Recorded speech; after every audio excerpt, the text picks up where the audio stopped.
Thank you so much for joining us today for the Pastor's Potluck Podcast. Here on the Pastor's Potluck, it's similar to a normal potluck where you might get something that you want and there may be something that you just want to pass up altogether. And that's okay. There's something here for everybody. Our goal here is to encourage you and maybe in the process entertain you. If you're ready, let's dig in. Well, thank you so much for joining us once again for another episode of the Pastor's Potluck. Today we are joined by Pastor Anna. You're very festive. It's summertime. I don't know what mood you're in, but you're in it. It's summertime. So summertime consists so this hat, I've had this hat for a couple seasons, and this hat that I wear, the kids make comments sometimes like, oh, it's summertime, or oh, it's youth trip time, or oh, it's lake time, or whatever it is, because I pretty much put this hat on when it's summer and wear it all summer long. Yeah. And it's my signal that it's summer. I'm wearing a homemade tie-dye t-shirt, summer hat. Now your hat, is it supposed to be flipped up like that? It can be. It can go up. It can go down. When it comes down, it's just real relaxed. It's one of those air dry or what is it, like cool fit, whatever, like that texture that dries really quickly. Yeah. So I just wear it all summer because it's flexible. It packs easy. It just goes with me. It's been through a lot. So it's waterproof, so it's easy to clean. Oh yeah. If it's got some paint stains on it. Yeah, I was just about to say. Not it looks doing like anything about that. It looks like it's been through the ringer. I mean, you still have like the little screen print on it, with the logo and everything. So is it still there? Yeah. I thought it rubbed off by now. No, Oh, still good. there. Yep. This is my summer look. This is it. I don't have a summer look. I wear the same color shorts and same color shirts, pretty much. Whatever. Gray. It's gray or black. Dude, if you look we don't know what season it is. Yeah, if you look at my closet, there's a couple colors intermittent in here and there, but I mean, if I had my choice, it would just be all black. I mean, just because I hate flipping through, making the coat hangers, just click, and I'm like, I don't want to watch. I don't want to wear that. I don't want to wear that. I always land on black. Yeah. Well, if I go to Vegas and I'm gambling, I'm betting on black. It just all black, black everything. My closet, since probably, I don't know, 2014-ish, when I read an organizing book that helped me for a season. There's still things that I do in it, and one of the things that I do in it is I have my closet color coded. Yeah. And so all my stuff, yellows with yellow, orange with orange, green with green. And some things only have one or two items, but they have their place. And yeah, it's not I'm not crazy about it. If something gets out of place, I don't lose my mind. Yeah. But it just helps me look in there and immediately I can see, oh, that pink shirt I like is there. Yeah. It just helps my brain click really quickly to make those decisions instead of hunting it down and searching. But yeah, so this tie-dye shirt actually makes its way to the drawer. Yeah. Because it's too much confusion for me. It's too much going on. You're you need to settle down, tie-dye shirt. Can't make a decision. Yeah, what was that Netflix show with that Marie Kondo lady? Yeah. Where she's organized, and she goes, you should go through everything and only keep things that bring you joy. And I'm like, if it's black, it brings me joy. Jeez. You just be living in a giant lump of coal. Yeah, for real. Here we are, guys. Yeah, That's is perfect. What it is.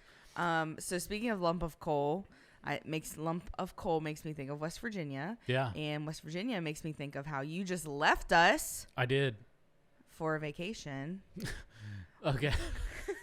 That was the worst segue. That was the worst segue. That segue was so good because that's how my brain worked. I know, but this is how I received it. I played hopscotch one time. And at the end of the hopscotch, get out, was a coupon for a burger at McDonald's. Mm-hmm. And speaking of McDonald's, you just played the lottery recently. And I'm like, what? Yep. Welcome to my brain.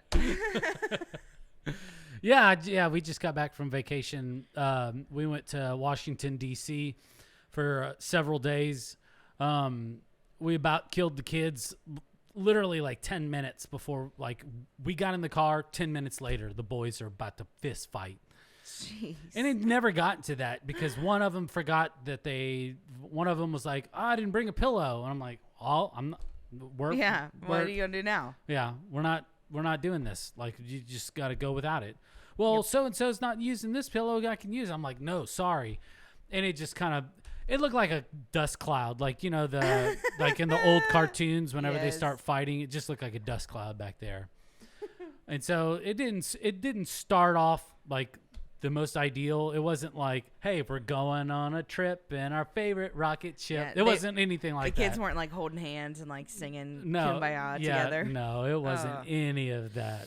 It was, it wasn't any of that. But we got it settled down. We passed out some snacks or whatever. Kind of refocused. Hey, we're not doing this right now. Yeah. Like, but we got on the road. Made it to D.C. We checked in the hotel, went swimming that night. There wasn't much that we could do because most everything closes down at like 5:30 in Washington. Wow.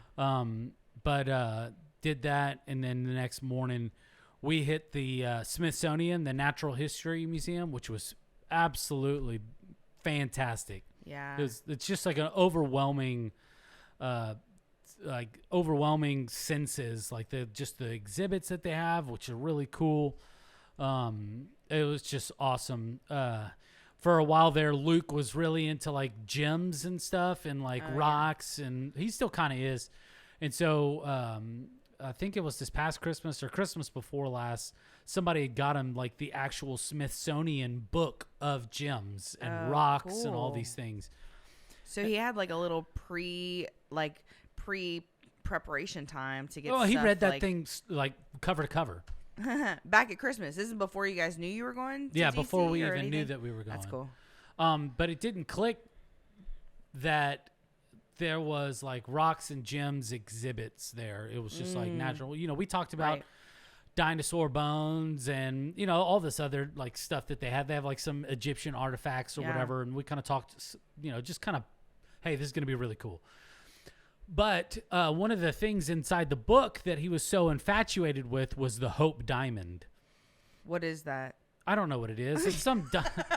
You didn't read the book. No, it's a blue flawless diamond that some like ultra wealthy rich guy gave to his wife, and it's surrounded by like other white diamonds, and it's a big necklace. I mean, it looks like the Titanic necklace. I've seen this necklace, and it got dropped off the edge of a study ship in the middle of the Atlantic. Yeah. By an old lady named Rose. Yep. Same one? Yep, same one. They found it. Yep. Way to go, Rose. No, but I mean, that's what it looks like. It looks like the Titanic necklace. That's cool. It's blue and whatever. But Luke thought it was in a different. He actually brought it up. I was like, hey, they kind of have like a gems exhibit and stuff like that. He's like, man, it'd be really cool if we saw like the Hope Diamond. And so we walk in there. And side note, they don't let people in with pocket knives, and I always carry a pocket knife with me. What'd you have to do? Because we've been in this situation before too. I went out to the flower bed and Yes. buried it underneath one of the signs. That so many times. We've like hid it in shrubbery outside of like convention centers, or like when we used to go to Pittsburgh, we go to like professional sporting events, and you can't bring them in, and we just be like, all right, let's just stash it under this bush. Like, and then we go inside. I look like a squirrel. I'm just like just digging away. That's hilarious. But and so I put it in the mulch or whatever, and then I went in and whatever. And so we walk in. The first big old banner hanging from the ceiling is like, this way to the Hope Diamond. I slapped my hand on Luke's face. I was like, we got to do this right now. And Erica's like, what? I'm like, pointing at all the signs with my other hands. I mean, they're everywhere. You're like protecting his little precious eyes. Yeah, so they he have can like have a surprise. They have like these little stickers in the shape of the diamond, like step on this to go to the Hope Diamond. I mean, it's everywhere. I love it. You know, get your Hope Diamond T-shirt, get your Hope Diamond magnet. You know, come this way for the Hope Diamond gift shop. That's so cool. And so Erica recorded it and she posted it on her TikTok.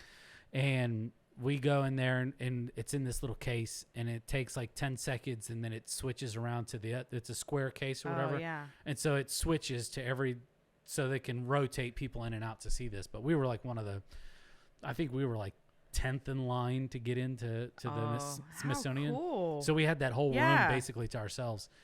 And we just sat there, and Luke's just like freaking out. Like he had, I don't even know how to describe it. He's like,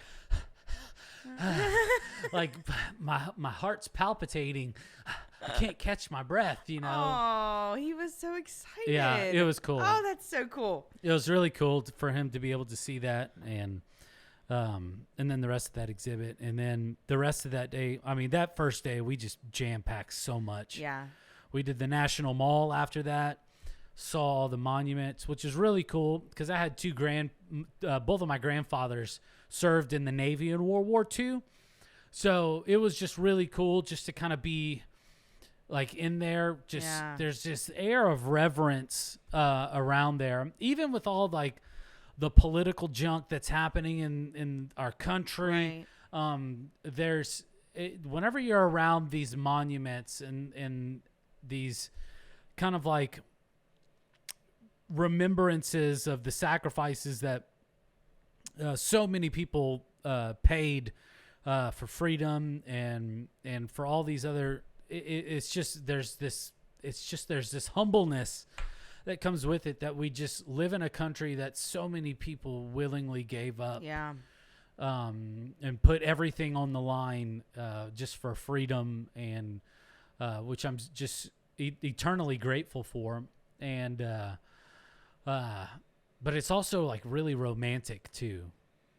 Were you holding your wife's hand? Yeah. Aw. Well, I mean, we do that anyways, but like just just walking around there, you know, they have these big trees that go over the sidewalks.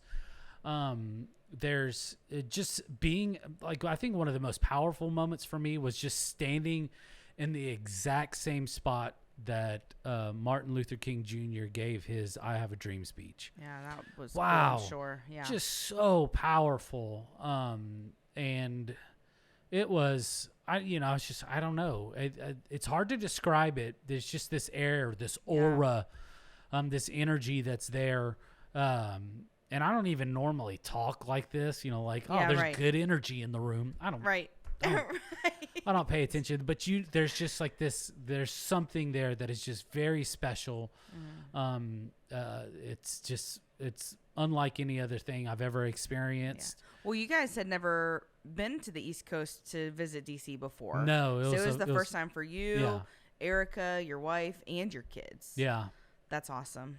Yeah, it was really cool. I mean, I can't say that like everyone who lives on the East Coast, like where we are, has been there, because I know that's not true. Actually, I was on the phone with Erica, and while I was talking with her about the trip, Paul chimed in and said, well, I've never been to DC, my husband. And I was like, you've never been to Washington, DC? And he's like, no. And I was like, well, now that's something we have to, like, you have to go there. Like, if you live this close and you haven't been, almost everything there is free. Yeah, you can just sightsee for free and see all this stuff for free. That's what we did. And so it's not like there's real reasons to not go outside of making plans to do it. Yeah. And so I was like, oh, well, now that's something to add to maybe next year's calendar for us too. Because I've been thankful and grateful enough to have been there a couple times. And I definitely agree that when you're there, there's just something about that location, the history that has happened there, that you're just like, man, like, this is kind of a big deal. Like, I am a citizen of a place where so many things that I get to enjoy every day were established here. Yeah. And it's also ginormous. Yeah. Like, it's way bigger than I think that we approach it. I was talking with you all when you got back saying, like, you know, you had to have been exhausted, because every time I've been there, which has been a handful of times now, I get I get thinking a little too highly of my capabilities of walking across the mall and walking to all those different places. And next thing I know, I've been walking for like 30 minutes and I still am not where I wanted to be. Like, I'm like, how big is this place? Yeah, like, don't kid yourself. Like, the pictures don't do it justice. Right. It looks a lot smaller in pictures than whenever you get there. Yeah. But whenever you get there, then you, like, whenever they were, like, there was the big giant protest back in the Vietnam era, whenever all these people were like, hey, we need to stop the war. And you just see, like, hundreds of thousands of people. Then you're like, okay, like, I get it. Like, I understand, like, how so many people like fit here. It was really cool. Side note, whenever we got done with the Smithsonian, I looked at Eric. I was like, I think it's time for the mall, just start, going around, see the monuments and all those things. And then Nolan looked at me. He goes, "Oh, shopping." And I'm like, oh, you only wish. He's going to be so disappointed. I was like, no, we're walking for a while, bub, which is really cool. Yeah, we ended up seeing the National Archives the next day, and we did Arlington Cemetery after the National Archives. Both really, really cool. I was kind of... I know that nobody will alter the Declaration of Independence, but they should. It's really faded. Put a fake one in there or something. I wonder if we can get Nick Cage on this. Yeah. And I was reading up on the history, and they were like, the reason that it's in the condition that it's in is because it sat at like close to Fort Knox or in Fort Knox or something like that in a glass case, and it just sat in the sunlight all day. Oh, wow, yeah. And so it pretty much the sun just bleached all the ink. Right. You can barely make out the writing and all that other thing, all the other stuff that's on the signatures. It was cool to see. Not what I expected. Yeah. I mean, I'm appreciative of it. I'm glad they have pictures of it whenever it was in a lot better shape. You can buy like the look-alike versions in the gift shop. Yeah, for real. I only know that from National Treasure. Yeah.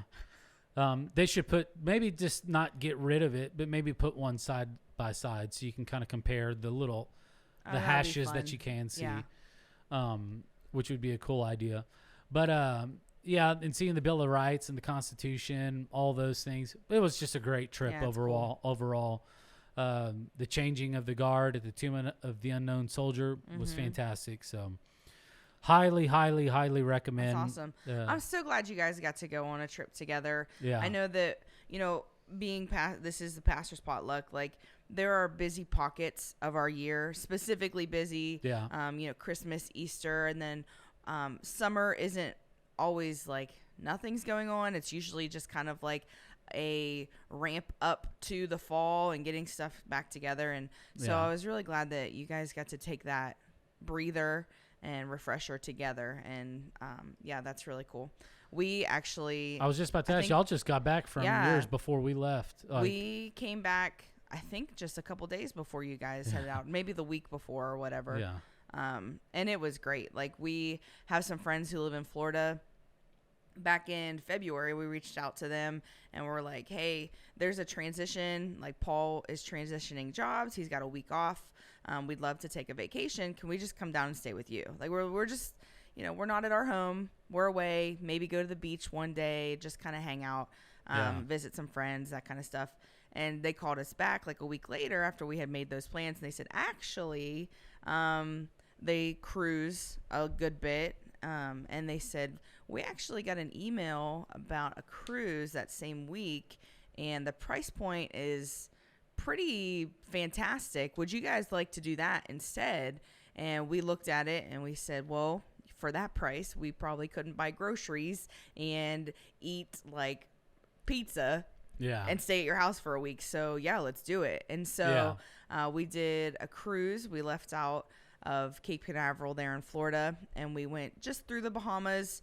I say just through because it's one of the simpler trips that cruise liners do. Yeah. Just travel out to the Bahamas, come on back, and which I liked that too. And I have no complaints about it. I'm not I'm not at home and I'm not doing work and I'm not, bothered by anything. So it's vacation. I'm not going to fuss about any of it.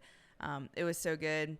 Actually, while we were gone, we weren't even going to book it because while we were gone, my sister was due to have a baby. Uh-oh. And so we called her back in February and said, hey, we know that this date lines up with you. Yeah.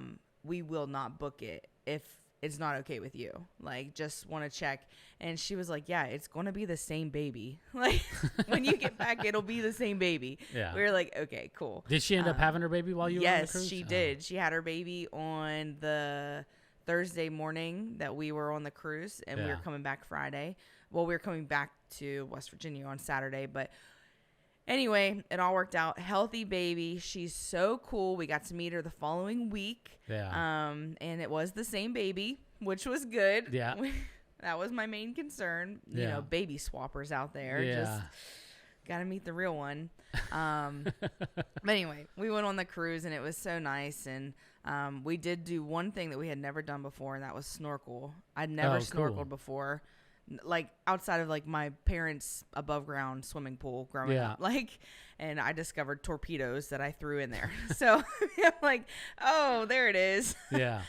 So that was really, it was Let's neat. go look at the drain underneath, like, the water. Look at the filter. It's got a bug. Oh, it's the same white wall.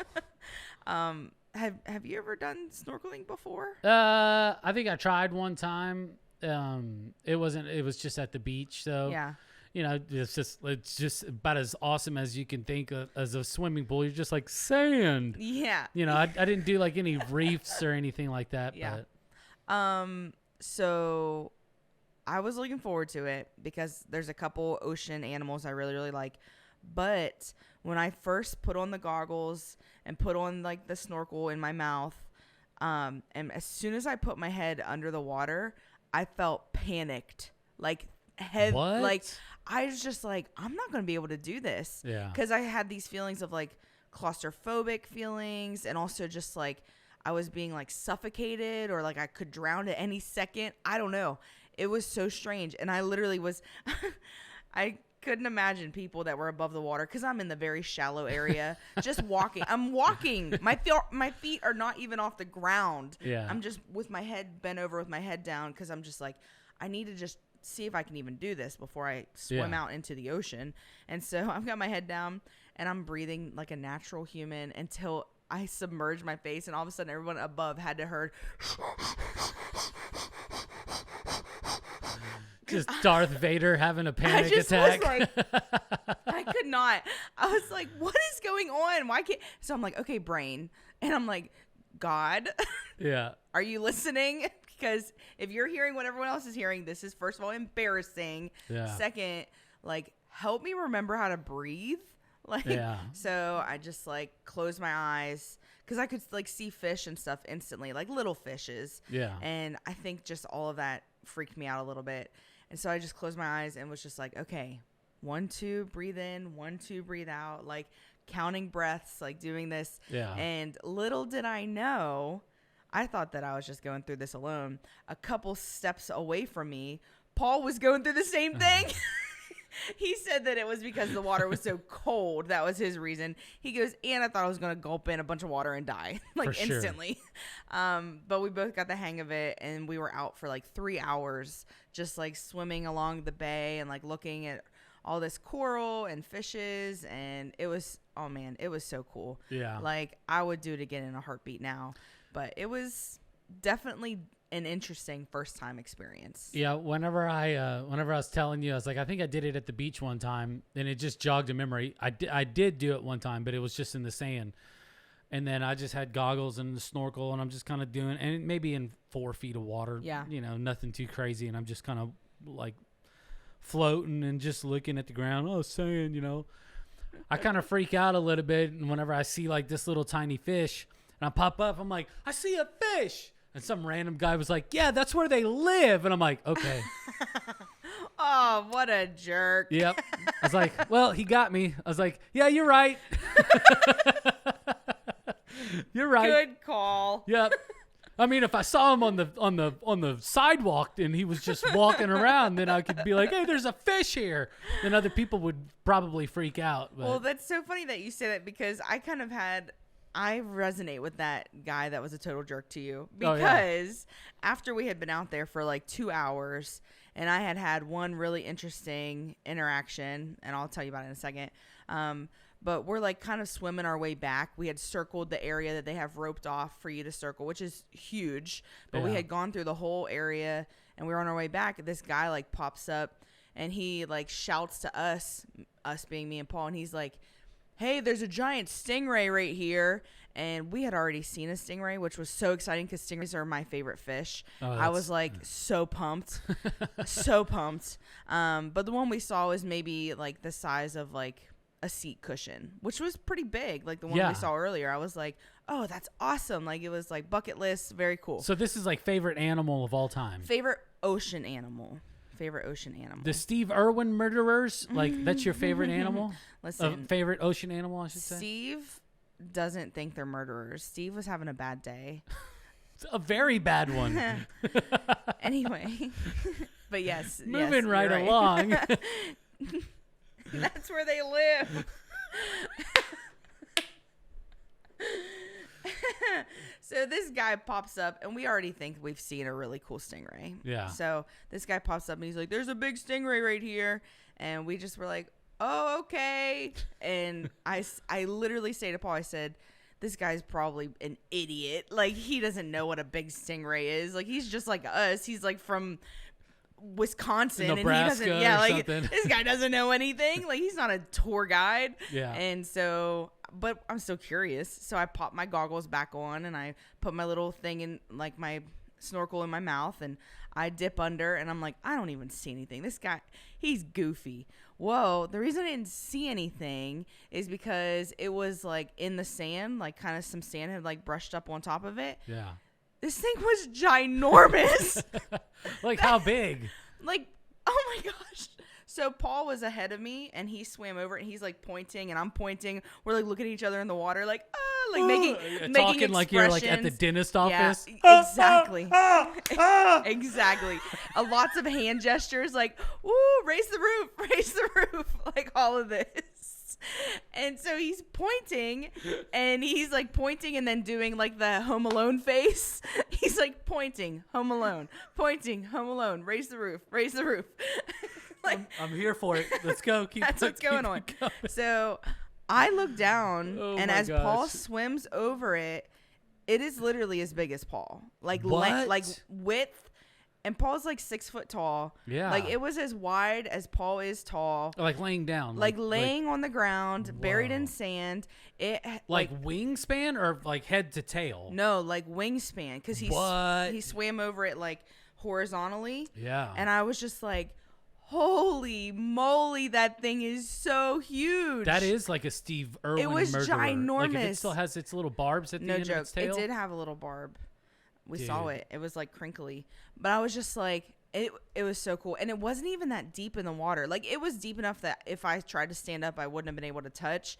But it was maybe 10 feet deep. Like not crazy. Like you would think like middle of the ocean. Like it was pretty shallow water still. And I just was like, that was bucket list. Like I thought the one we saw earlier was bucket list. And then we saw that behemoth, and I was like, this is the coolest day of my life. This is so cool. You never, like most times, like stuff like that big doesn't go that close to shore or anything like that. And it had been sitting, I don't know how long it had been sitting there, but it appeared to have been sitting there for a while. It had a decent amount of sand on it, and I was like, maybe it's a prop. But you could see its little like nostril things are moving, like it's like a living creature. Yeah. So huge. It was amazing, and I loved it.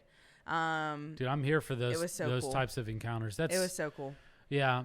I had the chance one time to meet a penguin. Like I'm Oh yeah, you like penguins. Yeah, I do. I have a tattoo of a penguin on my leg. And you don't watch Pittsburgh Penguin hockey? No. You're missing out. I'm not a hockey guy. I mean, I guess if I was, Pittsburgh would be my team. Yeah, baby. So, anyway, moving on. But Erica was working with SeaWorld in San Antonio, doing some promotional stuff with her blog and social media and stuff. And they gave us free tickets to go meet the penguins or whatever. And whenever she told me this, she's like, Jared, you'll never guess what's going to happen. She was like, man, I should have recorded this. She tells me, she's like, tomorrow morning we are heading to SeaWorld. I was like, okay, cool. You got like some more free tickets just to go, whatever, and we can go watch shows. She goes, we are meeting the penguins. And she didn't like fully understand. Like, she knew that I liked. She didn't know. I like the oddball animals. Like, I like sloths. I like penguins. I like meerkats. You're gonna love Nana's casserole today. Moving on. And so she's like, we're gonna go meet. We're gonna be able to go pet a penguin like tomorrow. And like I get emotional. What? Like Wait, my eyes start filling up with tears, and I'm just like, what are you talking about? Like, I get to go touch a penguin tomorrow? Nuh-uh. I'm dead serious. Oh my goodness. I'm so Funny. Home Alone face. Jazz hands. No. That's amazing. And it was, I'd never felt like that about a stupid animal before. Oh, that's so cool. Never did. And so the next day, she's like she thinking I'm going to break out like bawling whenever I see this. But I'm already in the zone. Yeah. I've already got it out of my system whenever she told me that it was going to happen. My heart was racing. Yeah. But I'm just like, oh my gosh, this is like the coolest thing ever. So I got so cool. Got to pet like this little penguin, and it was the neatest. It was the greatest thing ever. I love that so much. It's really weird because like their feathers, they don't even have feathers. It's like their quills or whatever. They're hollow because they're insulated whenever they swim through like cold water and stuff like that. It helps maintain and regulate their body heat. So their little quills or whatever feels soft. Yeah, they're soft, but you can't pet against, like you have to go with the grain. Yeah. And then they were like, don't look a penguin in the eye. And I'm like, what are you talking about? It's like a tiger. He's like, is this little thing going to murder me? No. But they're like, don't make eye contact. And I'm like, well, and so like I just got in the zone. Like I looked at this penguin in the eyes. I'm like, oh, I'm doing it. Nothing happened or anything. And I wasn't hypnotized or whatever. And well, the problem isn't that it hypnotizes you. The problem is that you hypnotize it. That's what they're worried about. They're worried that all of your love and care for the penguin. I don't know where this is going. I'm just canceled. Cancel it. Cancel the penguin. Change the channel to Nana's casserole. Okay. No. But listen, before I have casserole, the giant stingray was not my encounter of the day. However, what? It wasn't? Dude, you figure that would be. I know. Like seeing something as big as you Paul's. would think. And it was so cool. It was like my favorite thing that I saw all day. Yeah. But I had another encounter that was not my favorite, but it also was shocking. I was reacted in a totally different manner.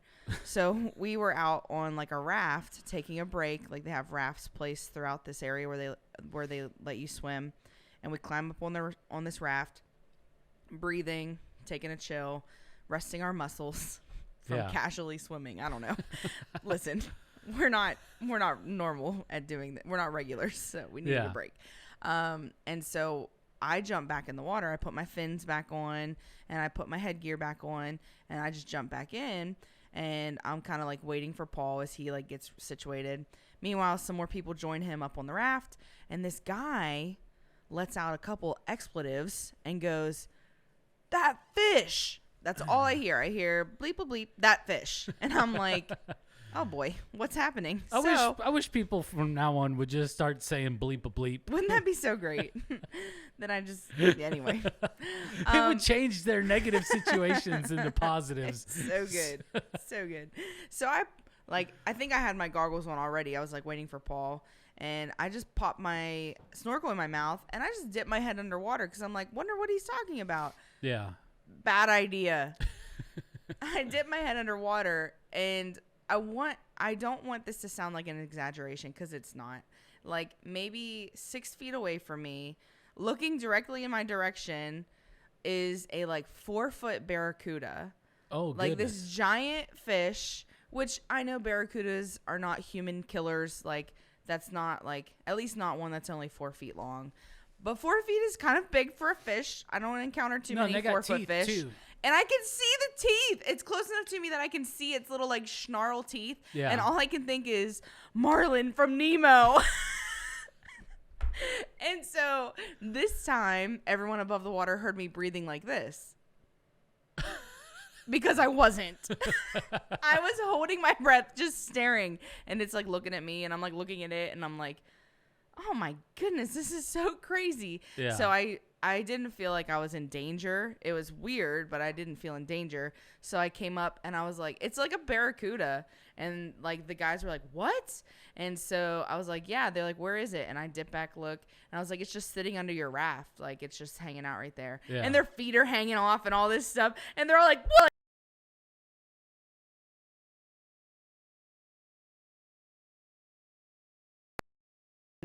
It was cool. That was really neat. It definitely made my, like, got a weird feeling, like whenever you like walk into a room and you find out the power's out and it's night, like just that feeling of just like, this is a mysterious situation I've never encountered. Dude, the ocean is like, whenever you think about it, it's like 65% of the earth is covered in ocean. And so there's just so much of it that we just don't know about. Yeah. And so like all these crazy animals and fish that haven't been documented, and obviously like, you know, places in the Bahamas that they know what's there and what's not there or whatever. But just the fact that at any time something could just come out and just be like, I want your leg. That was part of the, I think, the freaking out at the beginning. But overall, it was a really, really cool experience that I totally would do again. Yeah. Like totally. Now that I've done it, we didn't see, like, we saw some schools of fish, which was cool. Someone said that whenever they had been, like, we were just talking to, now that I trust the random people, this random guy's like, oh yeah, last time we were here, we saw like a sea turtle or whatever. I'm like, oh, that would have been cool. Yeah. But I did see a sea anemone, like, oh, that's cool, and a sea urchin, like just kind of chilling.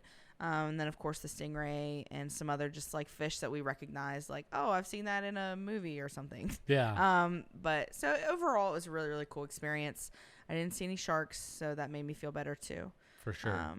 But yeah, but I've liked animals since I was a kid. Like even like ocean animals, like I had books and magazines. That was my thing. And I don't have to talk a lot about that today, but that was definitely something that I was very intrigued by on our recent vacation. Yeah, there's just this huge appreciation for nature and animals and things, and of, you know, of that. It's just like going hiking through the woods or going snorkeling in the around the reefs and in the ocean, or going and being on a lake or a river, camping in a tent just in some random, natural, forest or something like that. It's just, it's pretty awesome just to be a part of and just see God's creation and like all that he has created. Yeah, and I know that that's not everyone's favorite thing. It's not popular with all people, but I definitely have always enjoyed like the natural world. Like even coming up, like I loved like biological sciences and like things like that, where you can just like see the evidence of like someone made this. Yeah. Like someone had to have made this. Look at how organized it is, and look at how, like this could not be random. I can remember even being a kid and learning about photosynthesis and being like, how did this happen by accident? Yeah. Like, and it was before anyone had talked to me about creation, like, and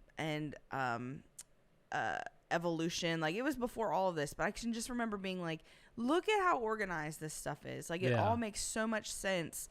And, I still can just find appreciation for it now. And it's so amazing. Yeah. You're reading a book right now that talks a little bit about that, right? Yeah. Well, not exactly. So the book I'm reading, it's not, it's just a personal growth and development and leadership book. The author, let me see if I can look it up. It's called Wisdoms from the Wild. I don't believe that it is a Christian author, but I appreciated the lessons in it so far. I think that they're very strongly applicable to a Christian lifestyle and Christian leadership. Julie Henry, she was a former like zoo and aquarium operator, and she like has I don't know, like 30 years of working with animals in the wild all over the world, like doing all this stuff. And so she said there's like 9 common attributes that you can find in leadership from the natural world. And so like she put this book together, and I've really enjoyed it so far. It's been really cool because it's a couple areas that I like. I like personal growth and development, leadership, and the natural world. So it's been a cool study for me. And plus, being someone of faith, I can read these things and say, like, man, like that makes sense because God did this, and that makes sense because, you know, God established that, or whatever it is. And so it's been pretty cool to go through, and I think it's been a good book so far. Pretty great. They talk about things, I'm sure, like teamwork and like I just try to think of like what animals and why they're like what defines success for an animal. Yeah. And obviously eating is one of those things. Right. Yeah. Well, the very first animal that she looks at to compare like a leadership value to is the sea cucumber, which cracked me up because I was like, who would have ever thought that I would be like, oh, I'm interested in leadership values from a sea cucumber. I'm like, I practically am the human version of a sea cucumber. Like, what's going on? Oh gosh. It was so good. So, yeah, I'm looking forward to wrapping it up. I'm not all the way through. I actually took it with me on the cruise and was reading it some there and then some at home. And then I put it in a bag and couldn't find it. And I found it a couple days ago. So, you know, one of those types of situations.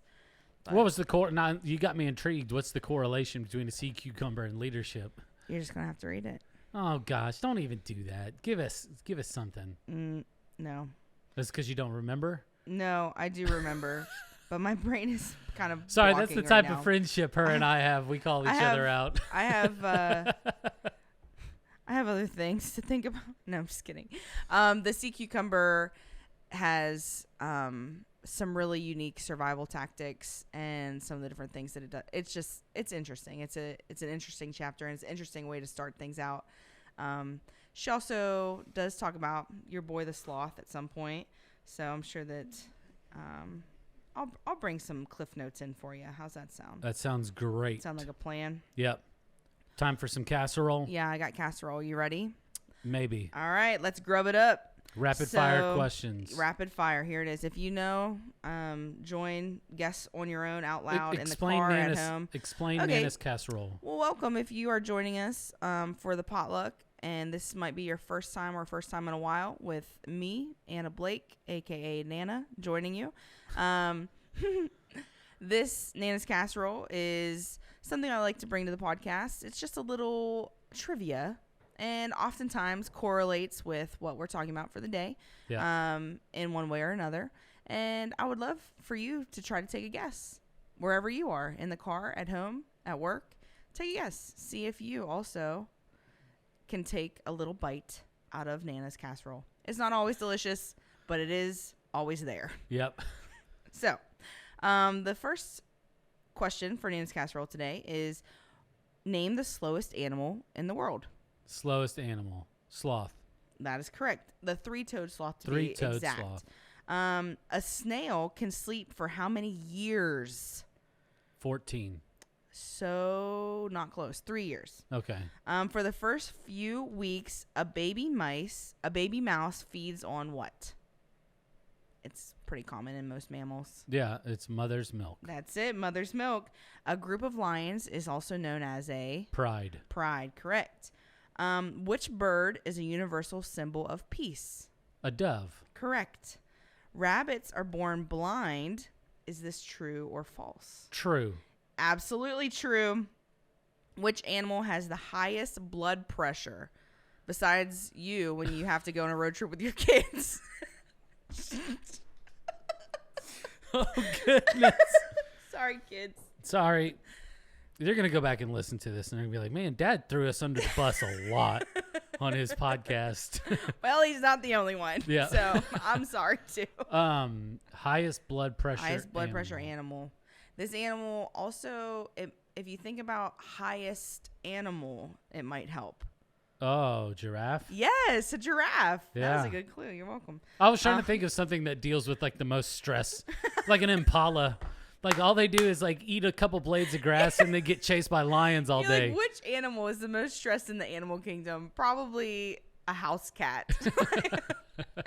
No, they're not that stressed. Look at Impala, you would think like high stress. Yeah, that giraffe's highest blood pressure. And the last bite of Nana's casserole today is which animal never sleeps? Ooh, which animal never sleeps? Never sleeps in its lifetime.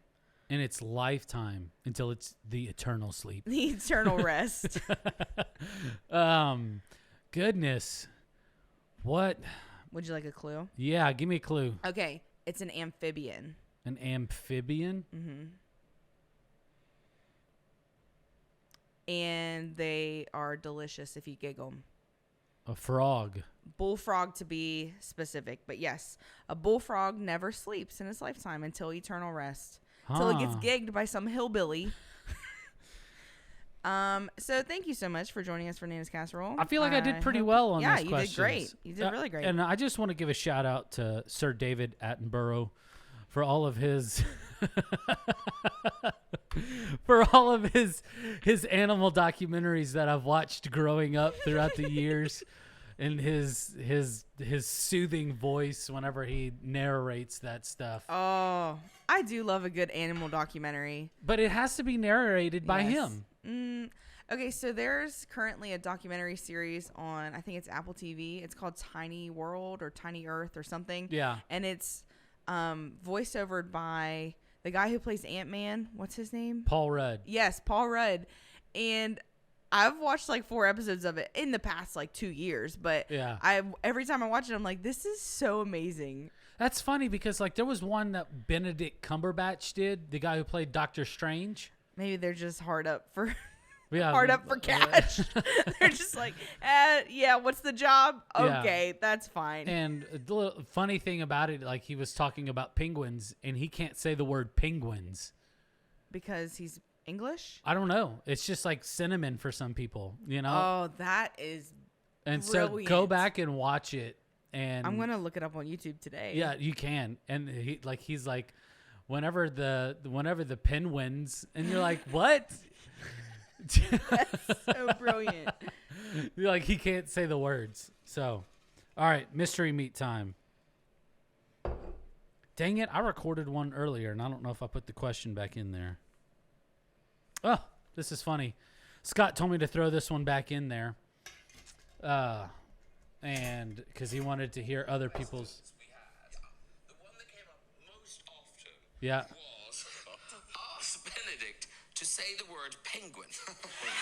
Yeah, he can't say it. What is this about? Well, apparently I got it wrong repeatedly in the documentary, and now I'm completely terrified of the words. I don't go near it. The first one you sort of get away with, and then after that you lose all sense of what Yeah.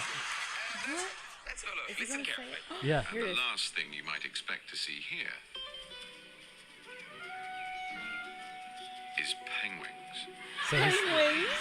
Are Fiordland crested penguins. Penguin!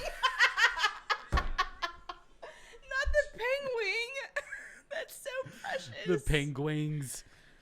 Yeah. Oh, thank you guys for taking that ride with us. Oh, that was so good. Legit. That was worth it. Yeah, Penguins. totally worth it. Oh. Anyway, dude, every time Siri gets in it. Siri can't help herself. All right. If you could have coffee with one person from the Bible other than Jesus, who would it be and why? Oh, fun. I like this. Other than Jesus, I think I would have coffee with Timothy. Mm-hmm. I think that he would have a really interesting story to tell. He comes from a family. I think I'd have coffee with him because he kind of reminds me of myself in some ways. He comes from a family of faith. My parents gave their life to Jesus when I was a kid, and so I was raised with some of those values implemented at home. And I think that Timothy saw that, at least according to Paul, that's what he saw. Yeah. And then he was like called to lead on his own, like follow Paul for a while, and then they split ways. And I just think his journey is really cool. I'd love to just kind of talk about what that looked like. Like, hey, this early church stuff, like, man, how scary was that? How crazy was that? Like, what was that like? And I don't want to be naive to think that we have the same exact experience, but I also think there would be similarities, and I would love to talk through some of that. I think that'd be really cool and get some wisdom on, hey, when nobody knows anything, here's where to start, or here's, where to go. And I just think it'd be really cool.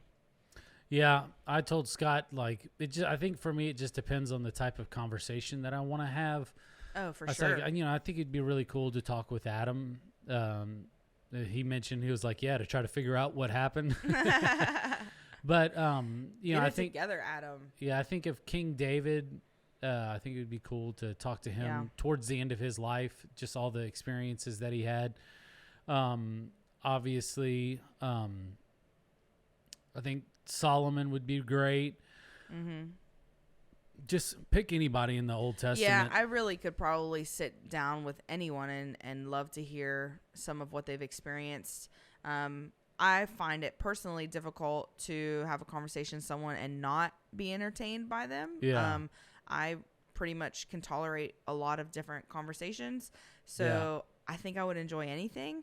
But that is just what came to my mind off the top. But there are definitely so many others that I would love to just sit in their presence and just kind of ask questions, or literally just listen. Like, I don't have any questions. You just talk. Yeah, please. Yeah. I have nothing. Yeah, obviously, I think Paul is another one that a lot of people talk about, like high on the list. Yeah. Just because he wrote so much of the New Testament. But, man, I mean, I think pretty much, not everybody, but pretty much everybody, like Daniel. Mm-hmm. I think that would be really cool. Just be like, dude, like the lions didn't eat you. Like, what's up? Yeah. Shadrach, Meshach, and Abednego. I think that would be a cool conversation to have. For sure. Also Moses, whenever God was just like, hey, strike this rock and a whole bunch of water is about to come out of it. Like, what was the look that you had on your face whenever that happened? Yeah. Well, this happened. Yeah. Or just waking up every day and then your fill of food for the day is there. Yeah. Well, he cracked the rock open. He goes, guys, it's water. And some jerk from the back goes, yeah, that's where water lives. In the desert, in a rock. Oh, I've been holding on to that one. Yeah. Waiting for it. That was good. Dude, appreciated this. I laughed a lot. Oh, my abs hurt a little bit from laughing. It was a good one. Yeah. My Appreciate drink's almost gone, so I know we've been in here for a while. Yeah, praying for you for the rest of the summer. You've got a lot going on. We do. IYC and youth camp, and then summer celebration, and then I'm sure there's like another camp, and then y'all gonna have slip and slide day, and it's just like keeping track of kids and making sure nobody gets killed. Yeah, like summer typical youth stuff. No joke.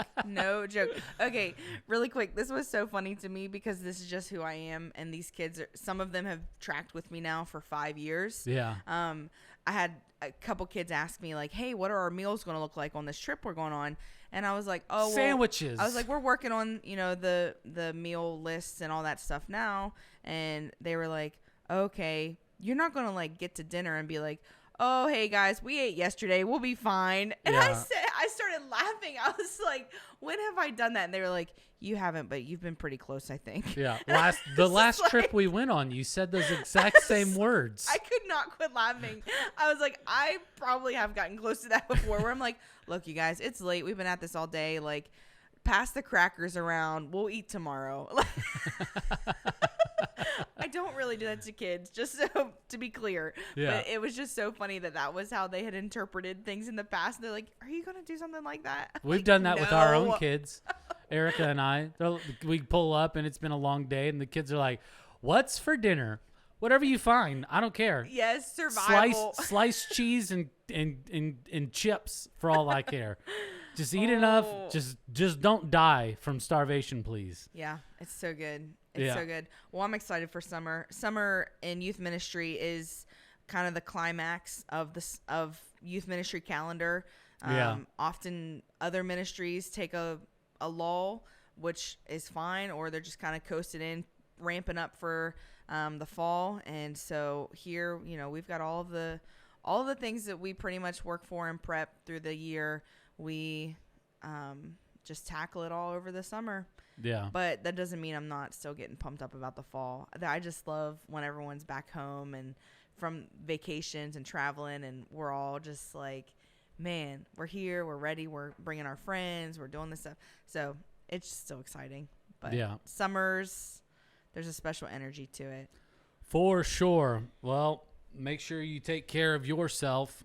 You know, yeah, man. Don't deny that. But we're praying for you, praying for the kiddos, that they just have those moments where they connect with each other, connect more with God, and that their relationship grows in that aspect. So it's going to be awesome. Can't wait to hear and talk and celebrate all the things that God is doing through the ministry here at Southridge Church. Hey, once again, thank you so much for listening in this week. Join us next week for another episode of The Pastor's Potluck, and y'all have a great weekend. Bye. Thank you so much for listening in with us today. We really appreciate it. If you haven't done so already, go ahead and hit that subscribe button. You can also follow us on social media, on Facebook, Instagram. You can also watch the video version of this on YouTube as well. All you have to do is search up the Pastor's Potluck Podcast. From all of us here, we want to say thank you, and we'll see you next week.